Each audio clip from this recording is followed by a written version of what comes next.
Bayangkan setelah bertahun-tahun berjuang dalam rumah tangga, mencintai sepenuh hati, mengorbankan waktu dan harga diri demi mempertahankan pernikahan, justru kau yang ditinggalkan hanya karena tak bisa hamil. Tak ada pembelaan, tak ada penjelasan. Hanya tuduhan yang menyakitkan. Dan yang lebih menyakitkan ternyata semua itu berdasarkan kesalahan. Kesalahannya bukan kesalahanku. Tapi semua sudah terlambat. Saat dia datang dengan penyesalan, aku sudah menjadi perempuan yang jauh lebih kuat. Inilah kisahku. Kisah seorang wanita yang dulu dianggap tak berguna karena tak mampu melahirkan anak, namun akhirnya membuktikan bahwa nilai seorang perempuan tak pernah ditentukan oleh rahimnya. Assalamualaikum teman-teman semua, semoga kalian selalu dalam lindungan Allah Subhanahu wa Ta'ala. Terima kasih sudah klik video ini. Di sini kita akan bersama-sama mendengarkan kisah nyata yang penuh luka, perjuangan, dan kekuatan hati seorang wanita. Tapi sebelum kita mulai, jangan lupa klik tombol subscribe untuk terus mendukung channel ini. Jangan lupa aktifkan lonceng notifikasi supaya nggak ketinggalan cerita lainnya. Dan tulis di kolom komentar, kamu dari kota mana menonton video ini? Aku pengen tahu dari mana saja sahabat-sahabat hebat kita berasal. Namaku Aulia dan aku perempuan biasa yang pernah percaya bahwa cinta dan pernikahan akan menyembuhkan semua luka masa lalu. Aku menikah dengan Fikri di usia 27 tahun. Ia pria tampan, mapan, dan dari luar terlihat sangat bertanggung jawab. Kami menikah karena cinta. Begitulah, kupikir saat itu. Tahun-tahun pertama pernikahan kami berjalan seperti pasangan lainnya. Penuh tawa, kehangatan, dan harapan tentang masa depan. Kami berencana punya anak, membangun rumah tangga yang lengkap. Tapi harapan itu pelan-pelan berubah jadi tekanan. Tahun pertama kami menanti, lalu tahun kedua, hingga masuk tahun ketiga, namun tak kunjung ada tanda-tanda aku hamil. Mulai dari keluarga hingga tetangga, semua mulai berbisik-bisik, dan aku hanya bisa menahan tangis dalam diam. Fikri yang dulu begitu lembut dan penyayang perlahan berubah. Ia mulai pulang lebih malam, jarang berbicara, dan sering menunjukkan wajah kecewa setiap kali aku datang membawa hasil tes pack negatif. Ia tak pernah memarahiku secara langsung, tapi tatapannya cukup untuk meruntuhkan seluruh kepercayaan diriku. Berkali-kali aku ajak dia bicara, tapi dia hanya menjawab dingin, "Kita butuh anak, Lia." Kalimat itu seperti pedang yang menggores. Hatiku setiap kali terdengar. Aku mencoba berbagai cara. Berkonsultasi ke dokter, mencoba terapi, bahkan mengikuti pengobatan tradisional. Dokter bilang kondisi reproduksiku baik-baik saja, tapi Fikri menolak untuk diperiksa. Ia bilang, "Laki-laki mana mungkin mandul?" sambil tertawa kecil. Dan saat itu aku tahu, aku sedang berjuang sendirian dalam pernikahan ini. Setiap malam aku menangis dalam diam. Di sepertiga malam, aku memohon kepada Allah agar diberi kesempatan menjadi seorang ibu. Bukan untuk diriku, tapi agar aku bisa mempertahankan rumah tangga ini. Tapi doa-doaku seakan menggantung di langit-langit kamar. Aku mulai merasa tak berharga. Perempuan tanpa anak di mata masyarakat hanyalah perempuan setengah. Padahal aku bekerja, mengurus rumah, setia, dan mencintai sepenuh jiwa. Tapi semua itu tidak cukup. Aku merasa seperti boneka rusak yang tak diinginkan lagi. Fikri mulai menjaga jarak, bahkan sering tidur di sofa. Kami menjadi dua orang asing dalam satu rumah. Aku mencoba bertahan, dengan harapan ia akan sadar. Tapi, harapan itu sirna saat pada suatu malam ia pulang, duduk di depanku, dan berkata dengan dingin, "Aku ingin kita bercerai, Lia. Aku ingin punya anak dan kamu nggak bisa kasih itu ke aku." Waktu seakan berhenti. Nafasku sesak. Aku pikir aku salah dengar, tapi wajahnya tak menunjukkan ragu. Ia benar-benar ingin meninggalkanku. "Kamu serius, Fik?" Tanyaku pelan, berharap ini hanya ancaman, tapi dia mengangguk. "Kamu wanita?" "Baik, Lia, tapi kita nggak bisa terus seperti ini. Aku juga punya harapan." Tanpa bisa membela diri, aku hanya bisa menangis. Aku ingin berteriak, ingin bertanya kenapa dia tak mau ikut diperiksa. Tapi untuk apa? Keputusannya sudah bulat. Dalam waktu 3 bulan, perceraian itu sah. Aku kembali ke rumah orang tuaku dengan hati hancur dan harga diri yang tercerabut. Dan, yang lebih menyakitkan, beberapa bulan kemudian, aku mendengar kabar bahwa Fikri menikah lagi dengan seorang janda muda yang katanya sudah punya anak dari pernikahan sebelumnya. Aku disingkirkan seperti sampah, dan ia melanjutkan hidupnya dengan mudah. Hari-hariku setelah perceraian begitu suram. Makan tak enak, tidur tak nyenyak, dan setiap kali bangun pagi, aku berharap semua ini hanya mimpi buruk. Tapi setiap membuka mata aku sadar, aku sudah kembali ke kamar lamaku, rumah masa kecilku. Ibu mencoba menghiburku, tapi aku hanya bisa diam. Rasa malu menamparku tiap kali tetangga bertanya, "Kapan pulang ke rumah suami Lia?" Aku tak sanggup menjawab. Aku ingin menjerit dan mengatakan bahwa aku dibuang hanya karena dianggap tak bisa memberi anak, tapi tak ada satu kata pun yang keluar. Di dalam diriku, aku merasa seperti perempuan gagal. Hingga akhirnya, di satu malam yang sunyi, aku duduk di depan cermin dan menatap wajahku sendiri. "Sampai kapan kamu tenggelam dalam luka ini?" bisikku pelan. Dan malam itu, aku memutuskan untuk bangkit. Bukan demi siapa-siapa, tapi demi diriku sendiri. Aku mulai dengan hal kecil. Kembali menghidupkan hobiku membuat kerajinan tangan dari kain perca. Awalnya hanya untuk mengisi waktu. Tapi saat aku unggah hasil karyaku ke media sosial, tak kusangka, banyak yang tertarik. Ada yang memesan, bahkan dari luar kota. Aku kembali menemukan ritme hidupku. Setiap pagi aku bangun dengan semangat, menata benang, memilih kain, dan mengirim paket dengan hati bahagia.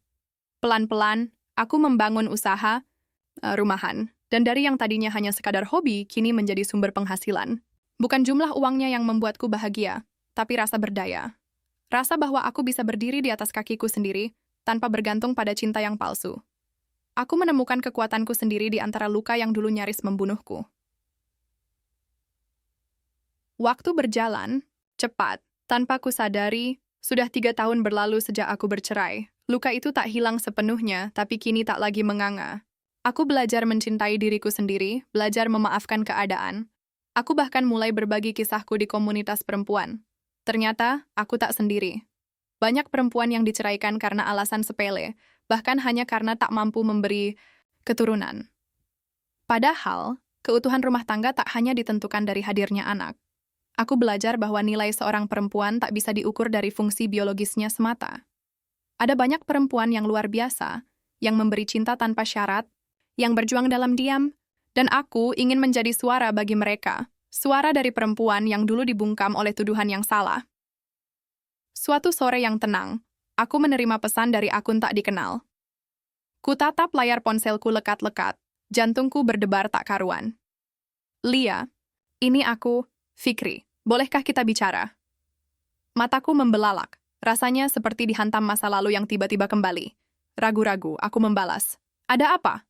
Lalu ia mengajakku bertemu. Setelah berpikir panjang, aku setuju. Kami bertemu di sebuah kafe yang dulu pernah kami datangi saat masih menjadi pasangan. Saat aku datang, Fikri sudah duduk menunduk, wajahnya kusut, tak secerah dulu. Ada gurat, lelah dan penyesalan yang kentara. Saat aku duduk, ia tak langsung bicara.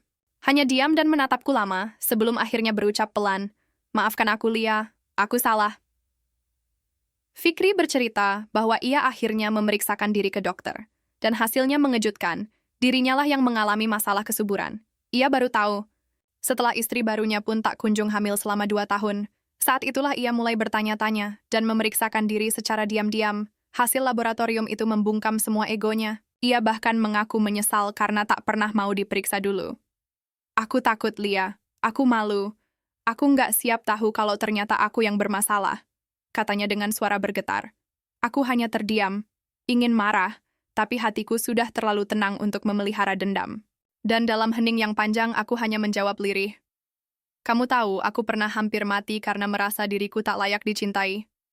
Ia menunduk, menitikkan air mata. "Kalau waktu bisa diulang, aku ingin memperbaiki semuanya," katanya.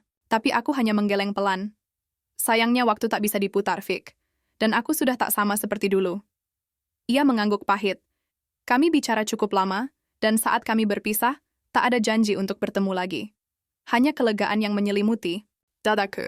Aku tak butuh permintaannya untuk sembuh. Tapi kata-katanya menutup bab luka yang dulu terbuka begitu lama. Aku pulang dengan langkah ringan. Untuk pertama kalinya dalam waktu yang lama, aku benar-benar merasa bebas. Bebas dari rasa bersalah, dari tuduhan, dari bayangan masa lalu. Aku tahu, aku akhirnya sembuh. Tak lama kemudian aku mengenal seorang pria bernama Arfan. Kami bertemu dalam acara bakti sosial. Ia seorang duda dengan 1 anak perempuan bernama Naya, usia 5 tahun. Arfan pria yang sederhana, tak banyak bicara, tapi pembawaannya tenang dan hangat.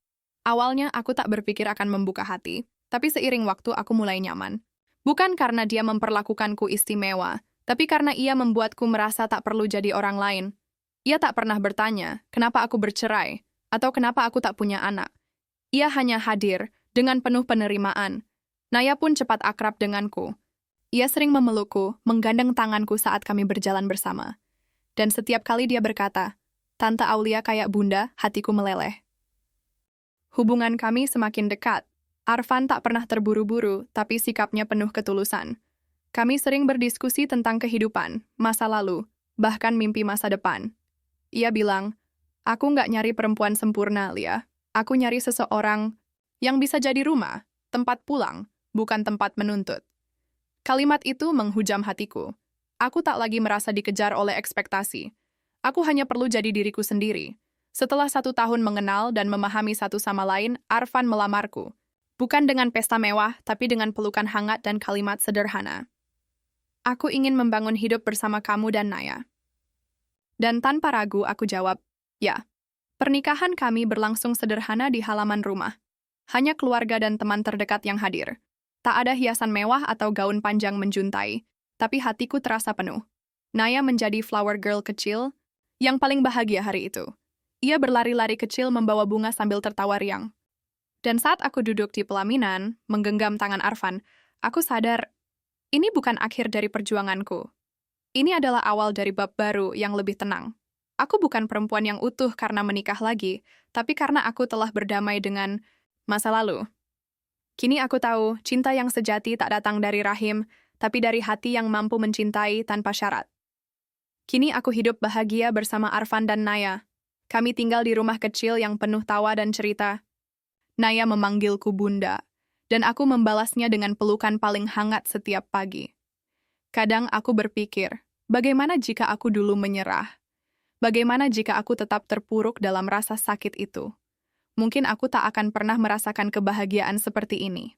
Dan dari semua yang telah kulalui, aku belajar satu hal penting. Kita tak bisa mengendalikan apa yang terjadi pada kita, tapi kita bisa memilih bagaimana kita bangkit darinya. Aku bukan lagi Aulia yang menangis di sudut kamar. Aku Aulia yang kini berjalan tegak. Bukan karena tak pernah jatuh, tapi karena tahu cara bangkit yang benar.